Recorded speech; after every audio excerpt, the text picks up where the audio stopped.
Hey there, American Lit students. We are in the last week of American Lit together, and soon you all will be seniors and graduates. So just going to finish strong this last 6 days together. And yes, I do have an essay for you to write that is based on a short story. You're going to be choosing one of 3 short stories, and you're going to be looking for the American dream. And I've given you all many questions to think about and consider that are going to really help you direct your thoughts for the paper. But I first wanted us to talk about and bring some closure to this idea of the American dream, because it's something we started talking about early on in the year, and I had hoped we'd have more time to trace that together here at the end of the year. But I found this Prezi, and I think that it'll help you and I to talk this through. Talk as I talk and you listen. So we know that the Founding Fathers had this vision for a very different kind of country, that the difficulties that they had in Europe without the freedom to provide for their families and pursue careers and professions, that they were very trapped by the legal rules that limited all property to go only to the oldest sons. And so these people, based on what they'd experienced in Europe, came to the United States with it wasn't the United States yet, came to America with kind of this vision that maybe there could be another kind of government, another kind of country that was structured in a way that allowed people a sense of individualism. And so we can trace it back to the Founding Fathers. We read documents by the Founding Fathers. We read the Declaration of Independence, and that's where you hear those first terms that Thomas Jefferson coined about every person possessing the right to life and liberty and the pursuit of happiness. We just roll through those 3 words, the pursuit of happiness. There aren't many countries in this world that would still today say that that's a value, that's a tenet, that their country, their political system, their vision for individualism, that it's based on that. It's very unique. And so they created this country that is based on this idea of pursuing the American dream. And if I can move this forward for us, let's see. I'm going to try. There we go. And so the authors of the Declaration of Independence, as I said, they had this vision for life and liberty and the pursuit of happiness. And for many immigrants, you see here the Statue of Liberty. That was their first view. It really embodies this iconic symbol of the American dream, that there are laws here that will protect you as an individual, but there are laws here also that allow you to flourish as an individual. And so I'm going to move through this here. All right. And so, we talked in a little bit about the gold rush and how the United States had this movement west and all the different elements that were part of that.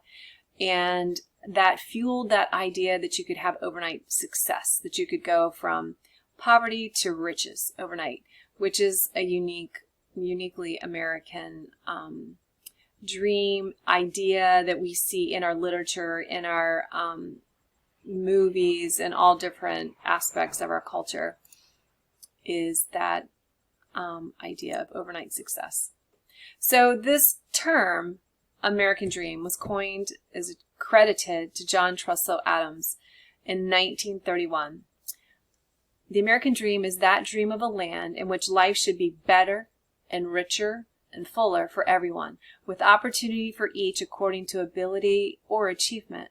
It's a difficult dream for the European upper classes to interpret adequately, right, because of how their lives are structured. It's something that personal pursuit of your dreams and visions is not something that the upper class of Europe ever had a vision for. It wasn't how they lived their lives. And too many of us ourselves have grown weary and mistrustful of it. It's not a dream of motor cars and high wages merely, but a dream of social order in which each man and each woman shall be able to attain to the fullest stature of which they are innately capable, and be recognized for others for what they are, regardless of the fortuitous circumstances of birth or position. So no matter if you, fortuitous being, if you had good fortune, right, you were born into a family that was wealthy, or you were born into a family that was poor, those things couldn't hold you back. If you had that innate capabilities, innate being, you were born with these abilities, and you wanted to, you had a vision, you had dreams, and you were willing to work hard to pursue them. So that's kind of the big idea of what the American dream is, and we see it played out in American literature, and we've seen it up close and personal recently in The Great Gatsby. Great Gatsby is the iconic 20th century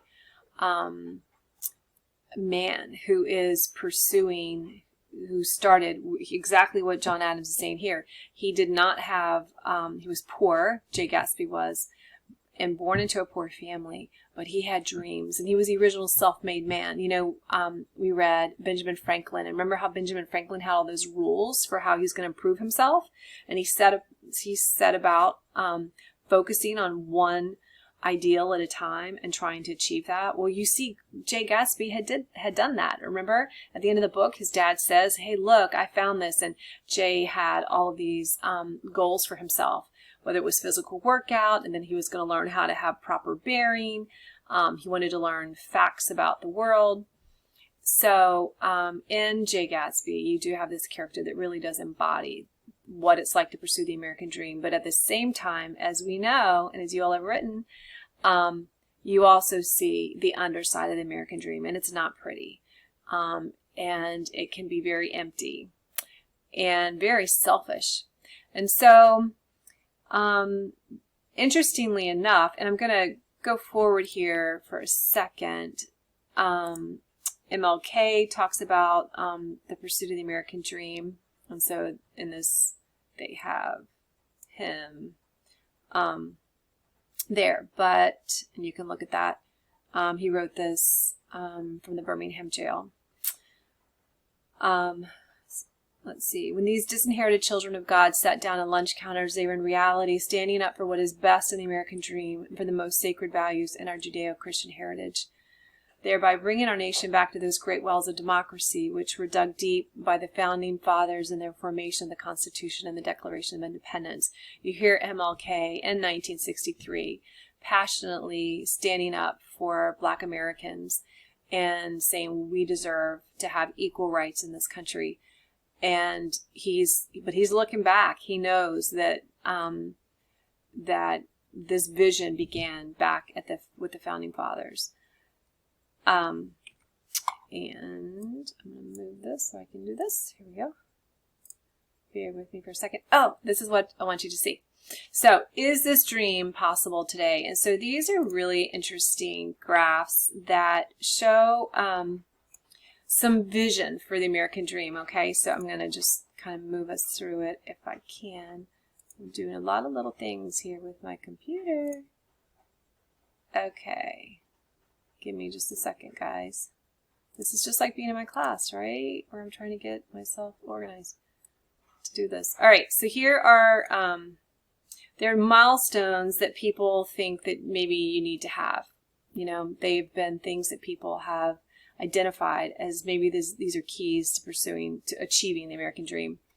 A postgraduate degree, that means a degree beyond college. Being married, having children, being wealthy, a college education, owning your own home. I'm going to pull over here so you can see the statistics. So see people, you know, over, 3/4 of people here almost for these, money and obviously having a family and having a degree have been milestones that Americans thought were essential. As well as, give me a second. Okay, so younger generations, it's interesting to see how this varies. You all are considered, well, Generation Y as far back as this goes, and you guys are probably whatever, I think maybe you're in Generation Y. But you can see the statistics of how things change and this is the question, do you think it's important to try to achieve the American dream in your lifetime? And even though here you see it's really important to Generation Y and Generation X, that they achieve it, their idea of what it is shifting in time. And that is really fascinating, because the American dream, the definition of it, is changing. So now, your generation, if you'll be patient for a second here, value personal fulfillment over money. So you can see, feeling a sense of personal fulfillment in my life, having enough money, providing security for my children, income and financial success. These things are starting to be less important, while having a third of people say, at least according to this this research, and it's achieving the American dream for them is less about things and materialism and more about feeling personally fulfilled. And I think that's really interesting, that it's not that the American people don't have the American dream anymore. It's that people are changing. I'm going to pull this up so that we can see the whole thing. Oh, no, I'm not. Is that people can, the idea, I'm just going to move forward, you guys. Shoo, sorry, I don't want you to get dizzy. And I'll move this down. Is the idea that the American dream, it's changing, and things that were a priority to people 50 years ago are maybe not going to be priorities to you all in your generation. So as you write, as whichever story you choose to read, you're going to see the American dream and demonstrated throughout the story. In one way or another, there are going to be themes there. And like I said, the questions that I've given you will help you. I'm going to pull it up for you in a second. I can do this. Well, here we go. Thanks for being patient. So your assignment is here. These 3 stories, and here is the paper right here.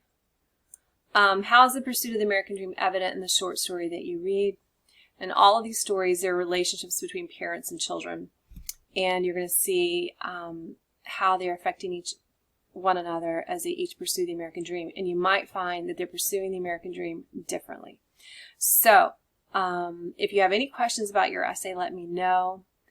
And I hope that you, it's a good opportunity to think about this and bring, just some closure to some things we've talked about this year and things that you all have learned. You seniors have learned through history and government classes, and juniors are not far behind them. So thanks for your time and listening to me. I appreciate it. Sorry it got a little crazy there. And I'm looking forward to reading your papers. Thanks.